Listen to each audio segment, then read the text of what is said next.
tem lugar no mato que não foi feito para ser aberto de novo. E pior ainda, quando ele sabe o seu nome num canto esquecido da roça, depois de um pasto seco e de um pedaço de estrada que ninguém mais usava. Tinha uma porteira velha, torta, tomada por ferrugem e mato alto. O povo dizia que ela dava acesso para um terreno abandonado havia muitos anos, mas o medo não era do lugar, era daquilo que chamava por você quando o sol caía. Diziam que ao escurecer, quem passasse por ali escutava o próprio nome vindo do outro lado da porteira, uma voz baixa, cansada, como se fosse de alguém conhecido. Teve um rapaz chamado Elias que não acreditava nessas coisas. Voltou para a cidade onde nasceu só para vender o sítio do pai que tinha morrido sem deixar quase nada, além de dívida, mágoa e silêncio. Na última noite antes de ir embora, Elias passou perto da porteira com uma lamparina na mão e ouviu Elias.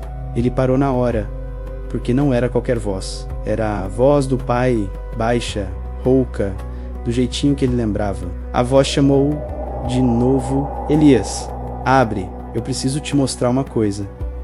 Elias tremia, mas chegou mais perto. O povo dizia para nunca abrir aquela porteira depois da Ave Maria, mas fazia anos que ele carregava no peito o peso de nunca ter se acertado com o pai. Então ele abriu, e do outro lado não tinha pasto, nem cerca, nem estrada, só o escuro, um escuro fundo demais. E bem no meio dele, o pai estava em pé, com o rosto abatido, os olhos fundos e a enxada apoiada no ombro.